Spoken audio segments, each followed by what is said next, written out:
Welcome to the Winged Wheel Podcast, the number one source for news, analysis, and discussion on the Detroit Red Wings, the NHL, and all things hockey. Here are your hosts, Ryan Hanna, Brad Crisco, and Evan Lopsinger.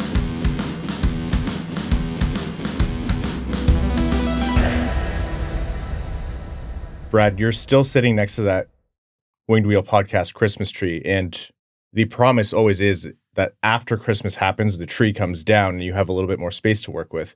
But we're not supposed to be here today. Brad and I know that. Yeah, you two are firmly aware. And I have to say, for all the crap I give you, I commend you both for getting here on short notice. Pretty much it was a scene from Gone in 60 Seconds to the three of us getting to the studio to record today.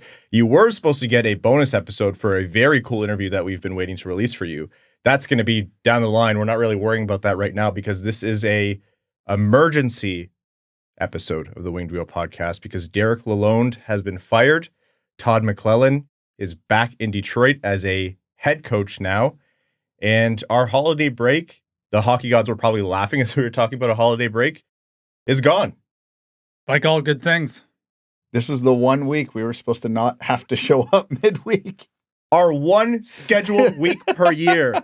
I was waiting for the other shoe to drop. I really was, because we had a really good streak of content not really screwing us. Like between the DeBrincat trade one, and that was the last bad one, to now, like even pre-roster freeze, we were sitting there waiting, thinking there's this trade that we're thinking might happen.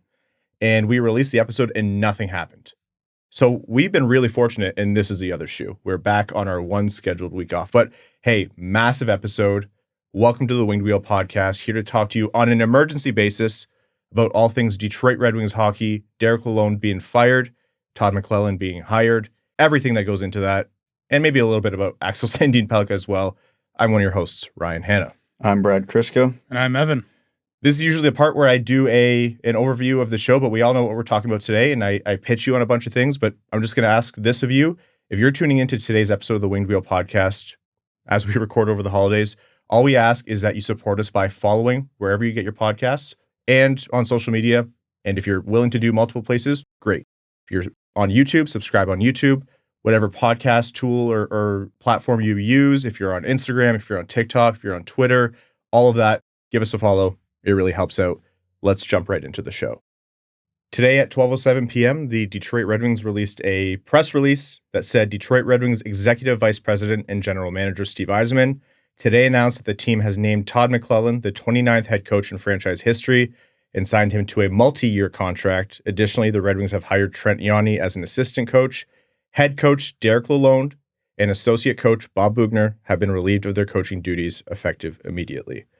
There's a lot that goes into that. Some of the wording was curious to some people, so we'll tackle all of the moving pieces that goes into this. But let's first start with Derek Lalonde. His time in the middle of his third season with the Detroit Red Wings is over. Your initial thoughts, reactions, analysis.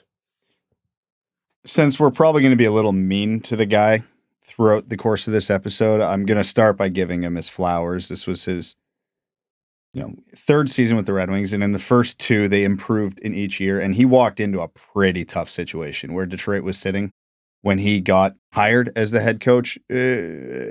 Was rough. It was a pretty bleak roster. Yes, the team had made some upgrades, but nobody really knew if it would be cohesive. Nobody knew how steep the incline would or wouldn't be.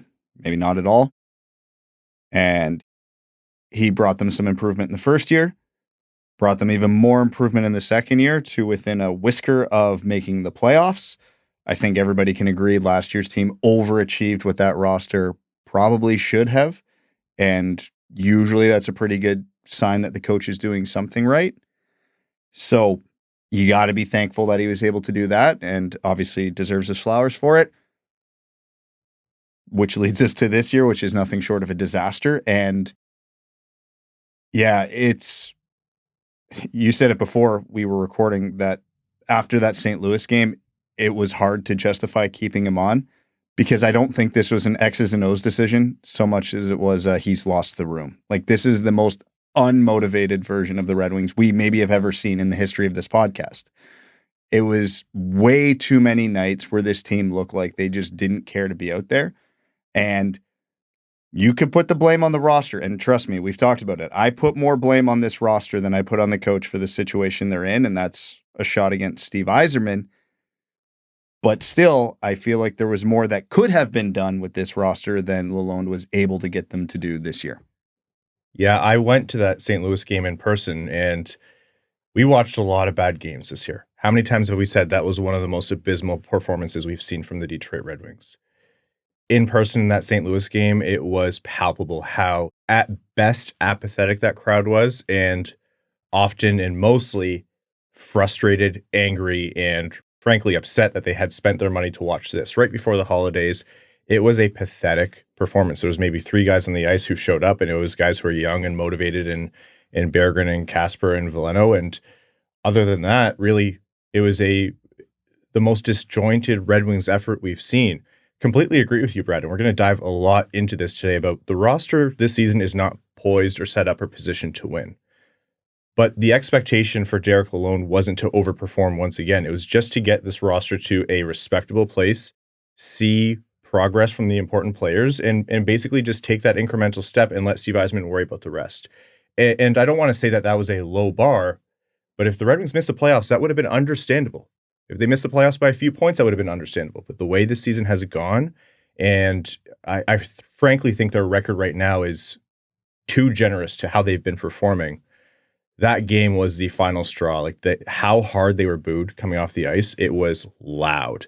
And Dylan Larkin's post-game press comments where he said there's too many guys who didn't show up, he kind of covered by saying, including myself. And that is on Larkin too. He's on a bad goal-scoring slump right now. It's on everyone. But I agree. It's not about the X's and O's, as Brad said. It's about showing up.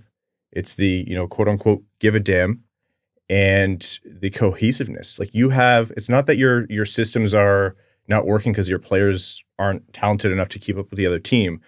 Pretty much all season, the players just looked like they were all playing a different game at a different time. There's no consistency. They either weren't ready on time or not ready at all, or the defense was separate from the offense and the wingers were playing separate from the center. It was just a mess, and I think it got to be too bad. I have some theories on how this played out for the Red Wings in their mind with who they wanted and when. We'll get into that in a little bit, but I think they just felt forced to make a change, and I think that St. Louis game was the final straw.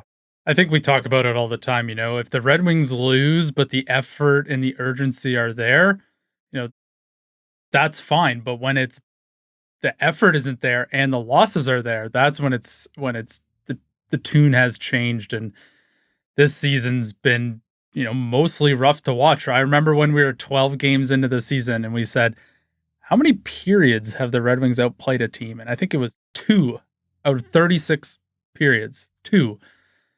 So obviously the timing is very unfortunate. And, you feel for Derek Lalonde in that sense and Bob Bubner in that sense. But I think the writing was on the wall. That enough was enough. When the boos are coming down that hard after a game and the effort is that pathetic, you have to make a change. And I'm sure we're going to talk about potential candidates the Red Wings could have targeted, but you had to make it then and there, whether your preferred candidate was available or not. Yeah, unfortunate timing is right. Like the day after Christmas, and I'm sure that was the organization saying, like, we don't want to be doing it right now, so this is the most kind of, respect and appreciation we can show to this coach, but we feel compelled to make a move. So it definitely was not a comfortable phone call, and I don't imagine Derek Lalonde would have known far before this happened. Brad has some points later about, why they felt maybe compelled to move as well from external forces as well. But they move on from Derek Lalonde, who in 198 games coach has an 89, 86, and 23 record, 201 points, .508, so greater than 500 points percentage, not win percentage. Points percentage, which, it's like, yeah, the flowers that you gave him at the start were fair. Like the first 2 seasons, especially the second one, fantastic. The second season may have actually been the kiss of death because that's when fans began to have expectations and they saw an exciting team. If we dig a little deeper into last season, there were stretches where the Red Wings were absolutely garbage and refused to take hold of a playoff spot. But at the end of the day, they were tied to make the playoffs, so it would be a successful season. Well, speak of another kiss of death, if Ristolainen hadn't lit up Edvinsson up high and Edvinsson hadn't gotten hurt and the defense wasn't, running Justin Hall in the top pairing for the 4-0 loss to St. Louis, who knows? If they had scraped together a win against Montreal and a point against St. Louis, for example, these things are all marginal. But overall, you look at the big picture, the fact that it happened was not a surprise. Like, there was noise around the Red Wings being in around other candidates, looking at other candidates for a long time. And that's the kind of thing that comes and goes. Sometimes coaches, keep their spot after that, but it's all a very fluid thing. But it just, you can't lose the room. You can't be trying to get better, even in a year where the roster isn't the best and has some big holes thanks to Steve Yzerman and the pro scouting group. There is at least some blame to put on the coaching staff as well. And that's why Derek Lalonde and Bob Boughner were let go. So that part's not surprising. And speaking of Bob Boughner, like, another guy who previously got flowers, like, the Red Wings traded away Filip Hronek and got Axel Sandin Pellikka, who just put up a hat trick plus an assist in the opening to the World Juniors. That happened in large part because Filip Hronek thrived under Bob Boughner in his supervision of the defense. But this year, the defensive roster is a joke behind Seider and Edvinsson, sorry. But also the PK, which Bob Boughner oversaw, was abysmal. So it made sense that he was let go as well. Yeah, I think it was ultimately the PK that doomed him. The 5-on-5 defense wasn't terrible this year. It wasn't great, but it's maybe a hair below league average, which relative to the roster is an accomplishment, which also made it all the more confusing just how shockingly bad the penalty kill was. So moving on to the hire now, Todd McLellan comes back to Detroit, this time as a head coach on a multi-year contract. This isn't an interim thing. He is the head coach. He is the decision. He brings in Trent Yanni with him, and the Red Wings get a guy who was on the radar from the start. McLellan was one of the names that we were hearing, but that's a big name. He's coming in from his time previously in LA and a storied coaching history before that. A long time in San Jose. He left Detroit after 2008, the Stanley Cup win under Mike Babcock as head coach for him. So he then was head coach for San Jose until 2014, 2015. 2015, 2016 takes over in Edmonton until 2018, 2019. And then with the LA Kings from 2019, 2020 until last season. Now back in Detroit as a head coach. I think the way this happened, people are a bit confused by how it was announced, because it was first announced that McLellan was hired as head coach. You had to keep reading to see that Derek Lalonde was let go. And people are saying, that means they were talking to him first. And it might not be common knowledge, but that is how head coaching searches go. Before a coach is let go, and sometimes before a coach even knows his job is under duress, the GM or the administration, they are talking to other coaches. They're talking to their agents. They're calling them. They're saying, hey, if we make a move, what's your guy looking at? What kind of term? What kind of money? Is he interested? When could he come over? Is he talking to anyone else? Do we have to move on this? What kind of things are important to you and your family? All that stuff is happening all the time.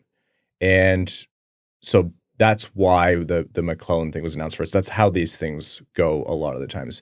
Not always. Sometimes there's an interim coach and they don't have their guy. But what I think happened here is that the Red Wings, as we mentioned before, they saw how bad things were getting. They heard the boos from the fans in multiple games, and they went into that break and said, this is our window. This has reached a critical mass, a boiling point, and we have to move on a candidate that we think that we're very happy with. And I think that was what McLellan was to them. I think they were in on Jim Montgomery before, but so were a bunch of other teams, most likely. And obviously he made a beeline for St. Louis, so no one but St. Louis stood a chance there. It's akin to Michkov wanting to go to Philadelphia kind of thing. I think there was maybe noise around Joel Quenneville and other coaches as well, but basically they were saying, this has reached a critical mass. We have a guy we're happy with. Maybe the plan was to see if they could wait it out and see what else shook out, but probably they just felt that if they didn't do this now, they might lose McLellan for other reasons as well, too. Yeah, McLellan's a good candidate. He might not have been the top candidate that shook available this year. I feel like that would have been Montgomery. Moral questions aside, I don't think there's many people who would question Quenneville as being maybe the best coaching acumen of who is available, but there's the whole other stuff that goes along with that, which we won't. The quandary. Yeah, we won't litigate that right now. That's for another team now, not Detroit. And there were some other what would have been first-time head coaches that would have been intriguing, but I don't think Detroit wanted to go down that path a third time in a row when it didn't work on the last two. We were more likely to see Evan be excited for an emergency episode than Detroit go back to a first-time head coach for the third time in a row. That's literally 0, by the way. Exactly. And then you look around the league at, okay, what other coaches might be in trouble that would be worthwhile? I was looking at Mike Sullivan in Pittsburgh, but Pittsburgh's turned it around a bit. So he might not be on the hot seat anymore. And the Red Wings might have seen that and went, well, if it was down to Sullivan and McLellan, we're not getting that guy, so we'll just hire this guy. Could have been in the cards. Could have been the play there. But I think ultimately what this came down to, and you already alluded to with the St. Louis game, is they probably just wanted to move on before the rot set in. There's permanent damage that can be done to players in the organization if you just let this sit forever. Oh, totally. And you think about how hard that damage is even the first time, because Detroit, that was a justification for hitting the proverbial gas pedal in previous free agencies and trades and what have you, is because they didn't want Moritz Seider and Lucas Raymond coming up in a loser organization, and they wanted Dylan Larkin to see what winning was like. And then if you give him a taste of that and then bat him right back down to the basement, I think the damage had a chance to be even worse. Yeah, and I want to be clear, we'll talk about this later. This better not be the only move. I'm not saying the second the roster freeze lifts, they should make a trade, but within a reasonable amount of time, they should make a trade. This can't be the only. It's one of the levers, right? Like Yeah. the easiest thing to do is to get rid of your coach. Whether that's fair or unfair, coach, every professional coach knows that their shelf life is the easiest to remove, and lever 2 is to try and make a trade or make a signing. But that takes time, and with the roster freeze ongoing, like it's difficult to do that right now. Like it's hard to assess it. So that's always the first lever that gets pulled. And that's a great point, Evan, to bring up, because yes, it's the easiest lever to pull, but also, and credit to Jeff Merrick who tweeted this out, he says this is the only the second time since the Ilitch family bought the Wings in '82 that they fired a coach mid-season. So also you consider that McLellan's not a new coach who you can really kind of press in negotiations. Like he would have sat on the sidelines as long as he wanted to. He comes in with over 1,100 games coached and a .581 points percentage, and that was not a cheap contract for sure. So you're paying 2 coaches, and he has a big contract too, no doubt. And he was still being paid by LA. He was living my dream. Evan, get hired so you can get fired, dude. What are you doing here? Yeah. You know what it is? The rule is you got to show up every day, and you're not really I'm a work from home guy. That doesn't really work as an NHL coach, maybe in some distant future. But yeah, he was living the dream. Yeah, so getting back to the point about getting ahead of this before the rot set in, obviously they wanted a good coach. McLellan was a very, very good candidate, one of the better ones available. And I don't think this was about the X's and O's, and we'll talk about that with McLellan in a bit, but he's a different voice. It sends a bit of a shockwave through the dressing room. Hopefully not the only shockwave through the dressing room, but it sends a bit of a shockwave to hopefully wake some guys up before there's permanent damage done to the guys who are going to be around this for the long haul. And, you know, McLellan's not John Tortorella levels of hard ass, but he's not a coach who's soft on his players. And that's what this room desperately needs right now. Because again, it all circles back to time and time again this season, this team looked apathetic, which to me is worse than bad. They had those stretches last year, like December and March, where they lost a lot of games. But I would argue they looked sloppy, not apathetic. You can get away with sloppy. That's correctable. Apathetic is the rot that I'm referring to. So I think McLellan should bring the right attitude. I think just the fact they hired him is going to give a bit of a bump. And the guys that don't respond well to this, okay, now you know who to cut out of your long-term plans. Yeah, when you make a coaching change, it's a big signal to the guys in the room too. I think there are going to be players on the Red Wings who are happy about this. I do think Lalonde lost some voices in the room, big voices as well. We heard Kopp and Kane, say things publicly that were a bit. You had to read between the lines, but you didn't have to squint too hard, Bold for an NHL player, post-game interview type stuff. Yeah. But still, it's a shot to the dressing room to say, hey, you just got a dude fired. That was his job, and you just got a first-time coach fired. Who knows if he's going to get another full-time head coaching gig again. He might have to sit on the sidelines for 5 years, 10 years, maybe forever. And with that comes like everyone's put on notice now. Like the new guy comes in, McLellan has authority now. Like he has a mandate, and he's going to communicate back to the GM and say, this guy's in, this guy buys in, this guy does not fit. Like he's part of the problem.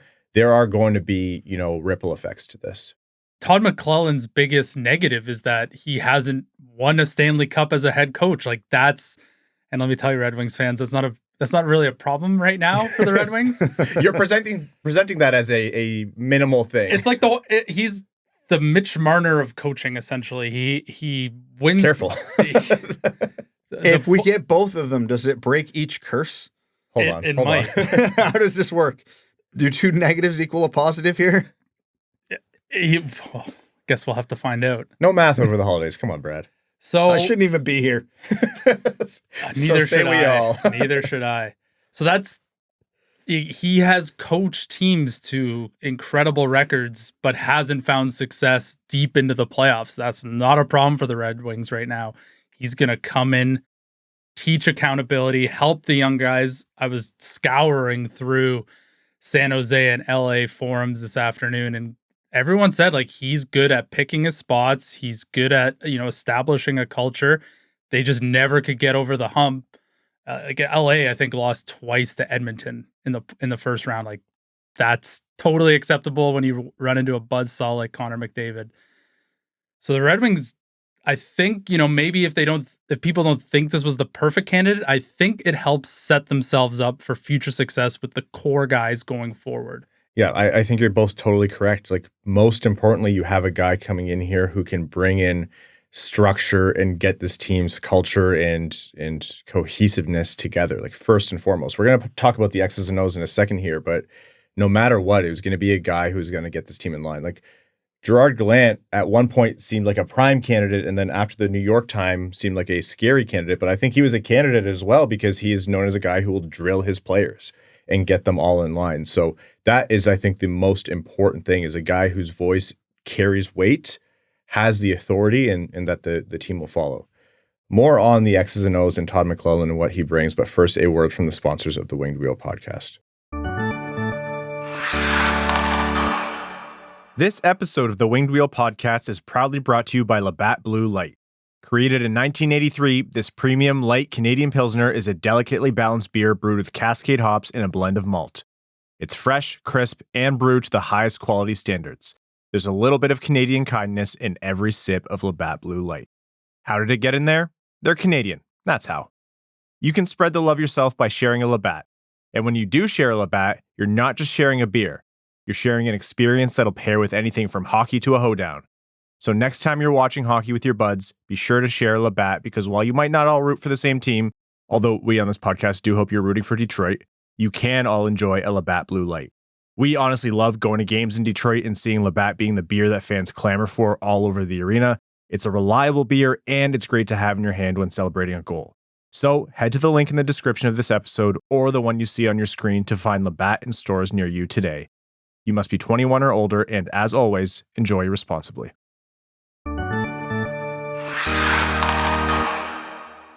Who is Todd McLellan as a head coach, and what does he bring? Because there's a lot of noise around the LA Kings, and I think it was Kevin Fiala who was complaining pretty publicly about playing the 1-3-1, which is a system that Brad will explain in a second, ultra defensive. And some Red Wings fans are thinking, is this just another ultra defensive, boring coach kind of thing? Is this team doomed for the same kind of play they had now?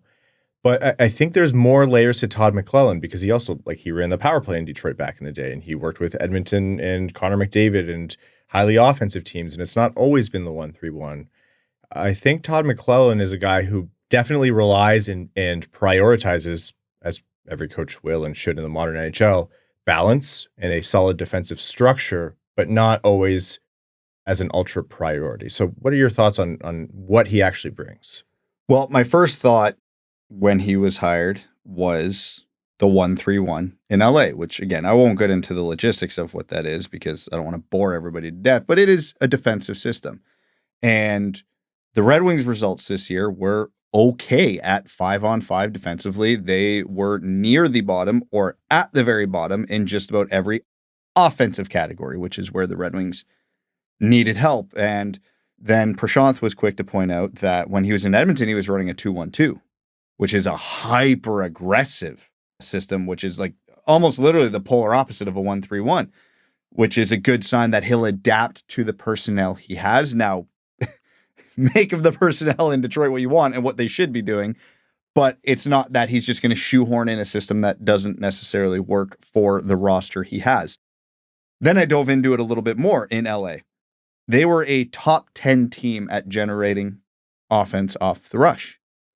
They were a consistently good scoring team. They were offensively capable. Do the Red Wings have the horses the Kings have up front? No, they do not. But they also didn't have a Connor McDavid, an Austin Matthews, the easy offense type guys that a lot of these top teams in these categories have, which is a huge positive in terms of there could be some offense with this coach. And the Kings were a top 10 team defending off the rush, which means if you're going to run a 1-3-1, it damn well better work. And in LA, it worked exceptionally well. Again, I'll keep circling back. The roster differences I am aware of. We just got to deal with the data we have because he came from LA, Edmonton, and San Jose. All very good rosters. This is going to be a change for him. An obvious concern will come with that, how he's going to handle a weaker team. But everything I read today, everything I already knew, and everything I watched, this guy's adaptable. This guy isn't just defense only. We're going to suffocate him. We're going to shut him down.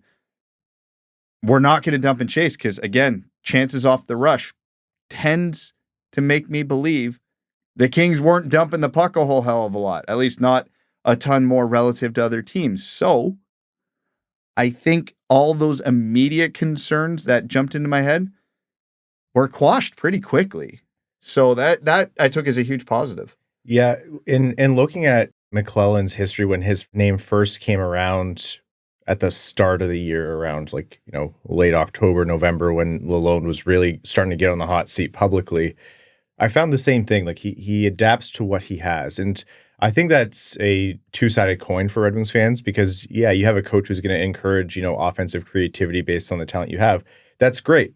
But the Red Wings roster is still not where it needs to be, where you're going to be, as you correctly pointed out, Brad, the LA Kings. And so it's not like this roster is going to change overnight. And that's a big takeaway from this entire episode. This team is still what it is. It's not about getting it way back above the bar. That's not a reasonable expectation. You're probably going to see a new coach bump, you hope at least, over the next few games. But in general, what you're more going to find is that they're going to play to their talent, you hope, a little bit better. But he's going to adapt as the team adapts. He's good at working with what he has and improving a team as a whole. Is he the coach to see them through the rebuild and into playoff runs? That remains to be seen because that's then getting a monkey off his back in terms of his playoff success. But as Evan pointed out before, you can't put the cart before the horse. You're not worrying about that right now. If you're Steve Yzerman and Chris Ilitch and the Red Wings brass, you're thinking, we need to get this team back on track because the Montreals, the Buffaloes, even though it's funny to say, the Ottawas, they're going to outpace you eventually and you can't fall behind. So I'm not concerned with ultra defense. And if you are, then that is more, in my mind, a question of who is Steve Yzerman shipping out and or bringing in to give McLellan more to work with because he has a history of doing things kind of every which way. And it's also worth pointing out that there's not a lot of practice time within the NHL season. So if you're thinking he's coming in and breaking up the Red Wings 1-2-2 and going into a 1-3-1 day one, that's not happening. He's probably going to have to operate out of their base system for a while still, at least until he gets a good amount of time to be able to change it, which might be the off season. Yeah, he'll tweak a lot of stuff within season and how they work within the current confines of the Detroit Red Wings system. I still think this move at this particular time wasn't so much about fixing the system this season as it was kicking these guys in the ass to wake them up and get that 100% motivation bump. Yeah. Priority number one is to get the culture back on track. This apathetic, sleepy style of gameplay will not be acceptable anymore. And Todd McLellan's, not a John Tortorella fiery guy, but he's not the type of coach that just sits there and gives you lame duck answers after games. Like, he's going to get in players' faces and hold them accountable. So those are the things Red Wings fans should be looking at first. How's the culture shifting? How is the play shifting, rather than, it looks like our transition offense has gone from 25th to 20th. This is going great. It's going to be more of the emotional, qualitative things that we'll be able to witness. And it'll be interesting to see. He's not going to fix things overnight, but I'm hoping that there is that new coach bump that we see time and time again. And to call something out specifically, it seems like annoying or plainly obvious, but when your fans are booing that loud, that many games in a row, like the Red Wings are enjoying a nice ticket bump this season based on last season. They're not stupid. The fans aren't going to watch this season and, continue to buy more season tickets and go to more single games. Like, if there's a coach out there who can be a bit fiery and speak to some passion, and, if the team's not the best, at least he can come out there and give them something to latch onto. One of the biggest complaints about Gerrard Gallant was that he was too measured publicly with fans. If that's fair or not, I don't know. I think you can have coaches of every ilk come in and be successful. They all have different styles, but there's very much we cannot lose the fans after we just work so hard to build this back up element from a business standpoint. And yeah, I mean, there is something to be said about it feeds into the players, and players want to come and play in Detroit. And you see how special it is when an original six team is packing an arena. Like, it's just something different. It's near on religious in the NHL. The NHL does better when the Red Wings do better, and that's part of it. So McLellan and what he brings, if it gets fans to buy in or not flee, especially with the Lions doing well, and I don't know with the Tigers offseason, but they made the playoffs. Like, you can't lose the eyes on the Red Wings. They need to be keeping up with the rest. With McLellan coming in, and as you said, Brad, things aren't going to change overnight. I do want to point again to part of this is going to be assessing what needs to happen on this team. And you don't need an inside man. Like, what the bad contracts are on this team. What guys, are performing and aren't. But if by the end of the season you have some guys recovering and playing a lot better and gelling a lot better, but there's still some outliers, that is going to be a big signal to Steve Yzerman as well as to what to do. And I'm not saying he's going to wait till the end of the season to make moves, but what's next for this roster now? Because it can't just be Todd McLellan and Trent Yawney and this shakeup. Like, the roster is bad, plainly stated. There's no dancing around that. Is there anything to happen in the short term? I hope so. There's a lot that could happen, but again, we know the bad contracts. We know the lack of talent, so I'm not going to rehash that for the millionth time. Where I do want to talk about in terms of how McLellan can influence this is along the lines of what you were talking about. Where's the rot? You look at some guys on this team, they could be young. They don't have an influence on this team, so you're not really worried about them yet. But you look around at all the vets, the guys who are supposed to be the leaders. Okay, who actually are they? If McLellan identifies, hey, Christian Fischer's in this room, pumping up the guys, ultimate teammate, like this is a guy who will run through the end of the boards to make a play, keep him around. And I'm using him as an example. I'm not saying anything I'm about to say is true for any of these particular players. I'm just using it as examples. And then you look over at, like, let's say a JT Compher, and it's like, yeah, this guy doesn't give a shit. He doesn't care. I can't motivate the guy. He doesn't fit well in our system or whatever it is. If we can move on from him, we should. And it's just getting another set of eyes at existing problems and pointing out, I can fix him, lost cause. I can use that. I can work with this.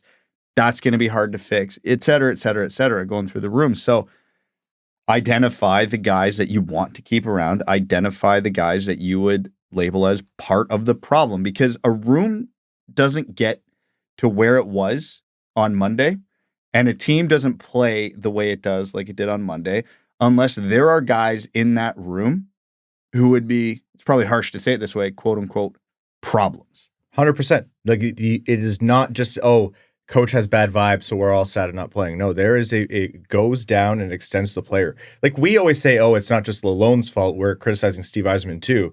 But we're also careful to say, oh, it's not just Lalonde's fault. It extends to Steve Yzerman too. And it's on the guys who are paid millions of dollars to do this. If they're not gelling in the locker room, it's going to be on some of them as well. It's easy to say, oh, how dare a millionaire not put forth 100% effort every night? You're living every little boy's dream. It's Evan, how dare you not put together 100% effort every night?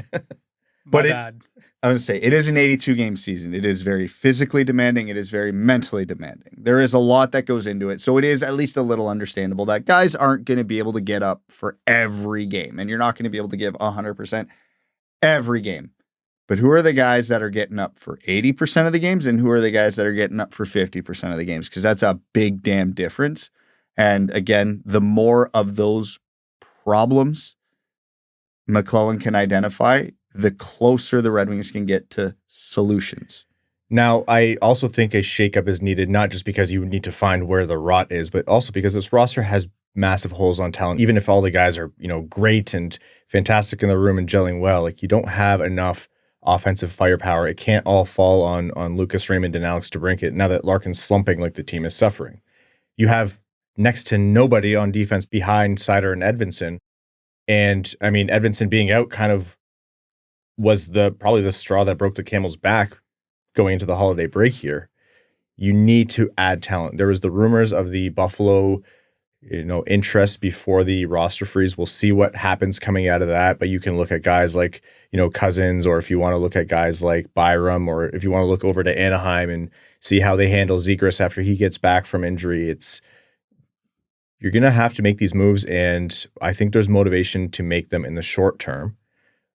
But also, there's a question of what's the priority this year? Like, I don't think it's realistic to talk about playoffs anymore this year. Unless this team goes and rips off, 12 straight wins or something, like you're not really in a position to mathematically shoot for that. And you want a top 4 pick this year because the year after that is Gavin McKenna. But are you going to suck for another season and a half? I don't see the Red Wings being keen on that. So what really is the motivation? I don't know that you preempt or you don't take a trade for Dylan Cozens, for example, just because you're like, oh, I want a really high pick. I don't think one trade will change things, but you have to look at the big picture, and I'm curious to see how Steve Yzerman navigates. How do you add talent? When do you have an opportunity to add talent? And how do you also ship out a bad contract? Because there's several to choose from, and maybe you buy out Gustafsson in the offseason, but there's more you're going to want to do. There's a lot of buyout candidates. I think, it's a tightrope to walk because, if he had just rode out the season as it was going, you might be walking into a top 5 pick. But how much damage is being done along the way to get to that top 5 pick? And I'm not saying one is better than the other because I don't know the answer to that, and I don't think anybody can confidently say they know the answer to that. Is all the damage being done to core players worth 3-4 picks higher in the draft? The answer may very well be yes, if that's like James Hagens or Porter Martone, but the answer also might be no, because it ruined X, Y, and Z player, and now they're only going to be 80% of what they could have been. I don't know the answer, but every decision that needs to be made with the long term in mind. And I think this coaching change was. And I think if they're going to make a trade, it probably will be. If it is a Cozens or a Byram from Buffalo or a Zegras from Anaheim, those guys aren't old. Those trades would still be made. Yeah, sure, you might get a bump from that in the short term, depending what the Red Wings give up. Might also hurt you if they're giving up a little too much. But none of those guys would be harmful in the long run in all likelihood. They would help in coming out of the rebuild and building around the current core and giving a bit more talent and stability, whatever it would be. So I think this season is going to be whatever the hell it's going to be, and they're making these decisions beyond. Now, what I will say, and this is my actual opinion on this, maybe a bit too sunshine and roses, but I think McLellan coming in, I'm pretty happy with the move. I think I understand the direction, and every Red Wings fan can agree that you want the structure at this point, no matter what you think of the coach they brought in or the coach they got rid of in Newsy. but I don't see it making a big change overall. We said before Derek Lalonde got fired that if you fire him, the team's not going to do a ton better, and I stand by that. So I don't think this, ruins the tank or anything, and I'd be shocked if it really did change the outcome of the season, barring, a coach's bump here or there, or maybe some preventable losses that were happening here and there, not to the tune of you're all of a sudden not a lottery team. I just don't see that in the cards for the Red Wings unless you see massive, moves by Steve Yzerman. So to me, this is the best of both worlds. You prevent the rot from sinking in further, and you reverse course on something that can cause long-term lasting effects to your team's culture, and you don't want to become the Buffalo Sabres 2.0. But you also are realistic about the fact that you just had to play Justin Holl on your top pair. So your team is not even close to being competitive all of a sudden. It wasn't just that the vibes were bad, so were the players. Yeah, like we're going to see in the short term, I think, a coach bump, obviously. But I don't think bringing in Todd McLellan all of a sudden makes this a borderline playoff team. Like, I think we all come into this situation with eyes wide open about how bad the defensive core is. But I think what this does is, Todd McLellan comes in, and now Steve Yzerman will have two coaching opinions on where the problems might lie with this roster and help make the path forward, at least before the trade deadline and then onwards, what this team may need to do. And I think that's going to be the most helpful part. I'm just keen on seeing this team play with, some more, it's going to sound scary to say, but some more sound structure defensively. And I think we're going to see the limits of that very fast because they don't have a lot of talent to do that. But also just like in terms of offense, yeah, even if you believe he has to deploy a defensive system because Detroit doesn't have a lot of offensive talent relative to what was happening with the now fired Derek Lalonde, I think the offense and the focus on possession has to increase at this point. So I want to see more extracted from what they have. I don't know that there's a lot more to be had from Tarasenko and Kane, for example, but you ideally want to work them into the lineup in the offense in a way that gels and you can extract something from them. Because then maybe you can trade Kane, You want consistency behind your top guys, and you don't want Dylan Larkin slumping for so long. Like it's not going to be overnight, and I agree, Evan, like it's not going to be much more than a coach's bump, but just those minutia of figuring out what the actual bar is for this team, because they've been playing well below it this year. Tarasenko is one of the guys I'll have my eyes on the most because he has been less than advertised, which is not all that great for Red Wings fans. So, maybe he gets a boost and he starts to put it together now. And then, trade deadline's coming around and Vladimir Tarasenko has been on an absolute heater. He's just coming off winning a Stanley Cup. There will be teams interested if he finds his game for the remainder before the trade deadline.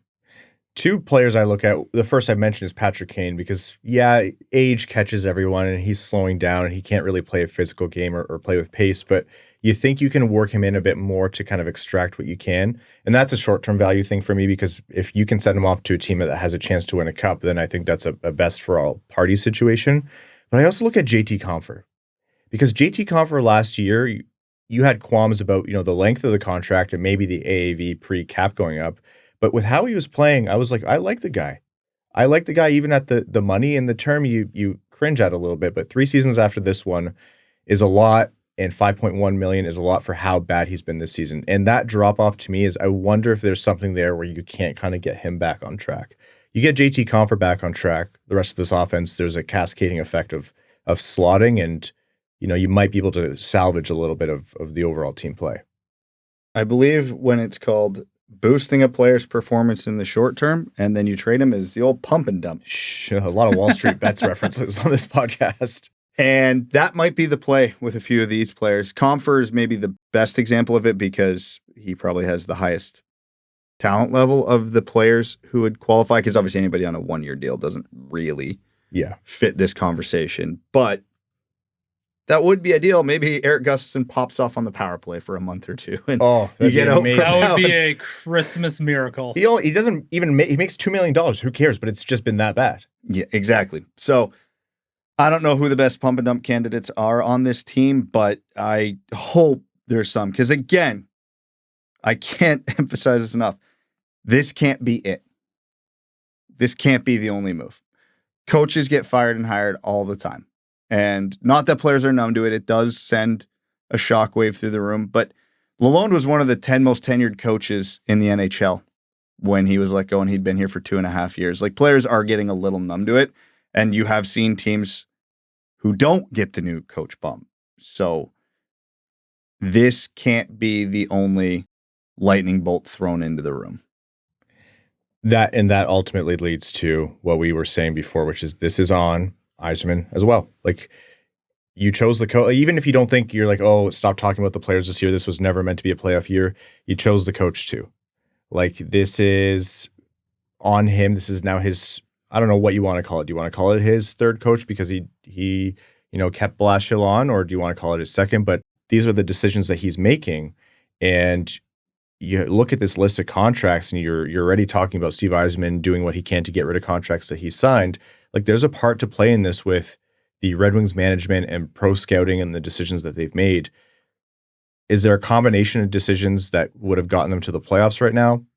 Yeah, maybe, but not really as a contender. But it didn't have to be this bad this year. So, I mean, all eyes now, because with McLellan coming in, the focus isn't on the coaching anymore. The focus for fans now is, let's have the season not be abysmal, watch the important players continue to thrive, and let's see how you're positioning for future. But you really can't afford to sink after that. So the whole organization, top to bottom, from coach to players to management to ownership to pro scouting, like, what's gone well? The extensions to their core players have been fantastic. First round drafting has been phenomenal. I said this in our group chat, but if you had to pick two things of a GM's, aspects or facets to his role that would go perfectly, those are probably the two that you'd pick, or among two of the top three, maybe. So that's great. It's not like, oh, the Yzer plan, the rebuild is tanked, and this is a sign that they're starting all over. No, they have amazing contracts for Seider, Larkin, Raymond, and their Edvinsson is a home run as well, and their first round picks are doing great. But there's more to it, and we're seeing the natural limits to those things. Yeah, free agency still leaves a lot to be desired. His trades have not been the up and down. Yeah, the consistent threats they normally have been, but it's been very hard to watch Shane Gostisbehere and Jake Wellman rack up points on other exactly. teams. There's always context with Gostisbehere. Maybe he was asking more money, more term out of Detroit, and they just couldn't do it, et cetera, et cetera. The Wallman one's still inexcusable on every level. But the roster is his blunder. This is not a Ken Holland turnover anymore. Like, the Copps, the Schrotts, the Petries, the Halls, the Gustafsons, that's him. It's 100% on him. And he's got a lot of money allocated to not a lot of talent. And there's no way around that. The good news to that is, and we've said this on previous episodes, is it doesn't mean you don't see the light at the end of the tunnel. It just means that when this window comes up where those guys start to not matter anymore because you got rid of some or the term ages out, you have to nail it the next time. This next window, you can't be bad with your pro scouting and your contracts that you sign in free agency. You have to nail it. You can't replace Andrew Copp with Andrew Copp 2.0. Yeah. So it's a big if. All right. It's kind of insane that we're talking about anything else other than coaching today. Before we get into overtime, Axel Sandin Pellikka. You talk about help in the future. And you're talking about seeing the light at the end of the tunnel. I saw it today in Ottawa. Oh, my goodness. A hat trick and an assist to start the tournament at the World Juniors for Team Sweden. The captain for Team Sweden, Axel Sandin Pellikka. It's easy to kind of forget or diminish the importance of him as a prospect. But I just said, the Red Wings have pretty much nailed every first-round pick that you've been able to evaluate so far. We were thrilled when they took him where they were able to get him. And if this is any indication of what's coming, then my God, is it going to be great to see him in Detroit's lineup. And I know they were only playing Slovakia, but when his heater started, it was 1-0 Slovakia. In the second period, they were losing. He sets up the first goal. Unbelievable patience, confidence, and that pass was just a thing of beauty. And then rips off a natural hat trick as a defenseman on 3 unreal goals. First one, patented ASP one-timer. And if you didn't see the replay, watch that replay closely. Watch that puck when it gets to his stick. It's wobbling, end over bouncing. End. To even... I would have hit Craig Button in the top of the building if that was me. And he knows how to adjust the angle of his stick, still make clean contact, and just wires it into the top corner. Second one, knows when to activate down the wall offensively, gets the pass, just rips it short side, bar down. And then the third one, this is going to be the worst example I can give, but this was the biggest compliment I ever give this player. Remember how we always talked about the one thing Dennis Cholowski was elite at was he could find that seam from the point and just not blast a shot, but he'd be able to get it through at the right time, at the right angle. Goalie doesn't know it's coming, hits the right spot, easy goal. It was perfect. The way he walked that line, all the traffic came with him. The goalie overslid by just a little bit, and he fired it back to the blocker side where the goalie just moved from, through traffic for his Head up hat-trick. the entire way. That the Slovakian defender may as well not have even existed because he respectfully, he didn't even see him or think of him as a threat. It was the Mad Men, I don't think about you at all. Absolutely. It was just a defenseman's goal, like just a thing of beauty. We are like what the thrilling part of having a solution potentially to your second pair right D. And, maybe the problem is that he's even better than that, but what a time to be able to say that's our future power play quarterback. That is a offensive defenseman that we lost previously or don't have now or haven't had long-term for a long time. And, there's questions about how he's going to come over and do with his physicality and size at the NHL level. But man, has he shown that the Red Wings fans should be excited for him as much now as they were on the day he was drafted. It's very important for the next year and a half to keep in mind any discussions about where Axel Sandin Pellikka plays is directly about what's best for Axel Sandin Pellikka's development. I say that because a lot of people are going to watch this and go, he'd probably be the third best defenseman on Detroit right now. Yeah. And you'd be right. Yes. But that doesn't matter because you want to get ASP to his absolute ceiling, which throwing him into the Red Wings right now wouldn't be ideal for him. Maybe not even next year. There's a chance, but you have to look at what is best for him and do that. Because if you're going to sit here all off season and go, hey, do you think ASP could make the Red Wings? The answer is yes. Because A, the bar is subterranean. He could have made this team at the start of the season. Yes. But that doesn't mean that is the path that gets him to his absolute ceiling. And you need to keep that in the back of your mind this whole time. Good on the fact that Axel Sandin Pellikka broke into an emergency episode of what is the biggest news of the year for the Red Wings. The light at the end of the tunnel is Axel Sandin Pellikka shaped right now. So thank you for that. There was actually a lot of talk going into the World Juniors that the favorites for top defenseman in the tournament who will win that award was a 2-horse race between Axel Sandin Pellikka and Zeev Buium, which, by the way, Axel Sandin Pellikka won it last year. And there's a lot of conversation, and I would say unanimous choice for who's likely to be the top goalie of the World Junior Championship this year, Trey Augustine. Well, I mean, this game's not going so great so far, but yeah. But we'll talk about that. That's not for this episode. Yeah. He doesn't make it. But that's because that ceiling is there. Yeah. Okay. Quick break. And after this, our final segment on the Winged Wheel podcast for this episode. We're going to overtime. Overtime is brought to you by our Patreon supporters, patreon.com/wingedwheelpodcast. If you want to support the show, you get access to benefits like our Patreon exclusive Discord. We also give away 2 tickets to every Detroit Red Wings home game, all of them going directly to our Patreon supporters, so you're automatically entered into those giveaways. Additionally, all of our bonus content, including bonus overtime episodes, which record right after the main ones. We let loose, have fun.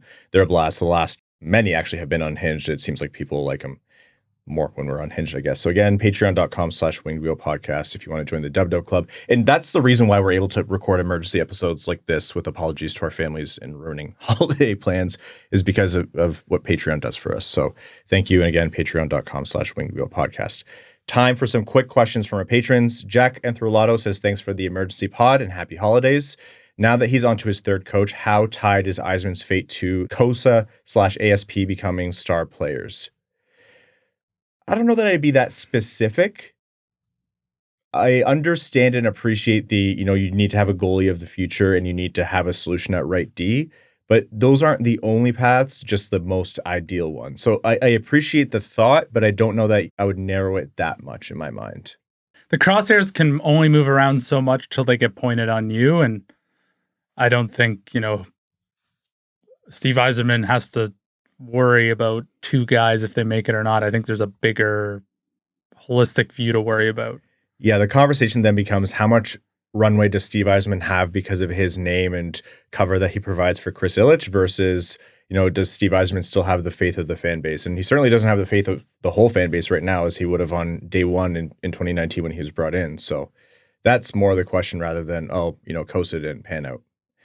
Give Simon the Heart says, is JT Compher a complete negative trade asset, or is he someone we could get away with offloading easier than, say, a Copp, a Sherratt, or a Hall? As of right now, his years are what make it difficult because he has 3 years after this one compared to, Sherratt has 1, Copp has 2 for more money. But if JT Compher turns it around and plays like last year, then I think it flips back. But as of right now, I don't see him having much value, to put it generously. Yeah, that extra year is a big deal, unfortunately. And you know who's outscoring him this year? Andrew Copp. Wow. MF says, do you think this move will have the unfortunate byproduct of moving us back into the mushy middle draft spot-wise? Do you think the damage being done mentally and development-wise by Lalonde was really enough to move on right now? He had to go, I agree, but if this move was made with any eye on this season's results, that feels very short-sighted. So we chatted about that, but I also think, it's not like you can hire a coach just for next season. That doesn't exist. If you feel it reached a critical mass and you agree with that, then you have to do it now. But my answer, I repeat, is I don't think so because the roster, you still had Justin Holl in the top pair because of 2 injuries. 2 injuries. And if it wasn't Justin Holl, it was still Ben Sherratt. And with all the respect in the world to Ben Sherratt, who I think is underappreciated because everything behind him is way, way, way, way worse, he should not be on the top pair with Moritz Seider. So I don't see Todd McLellan fixing that.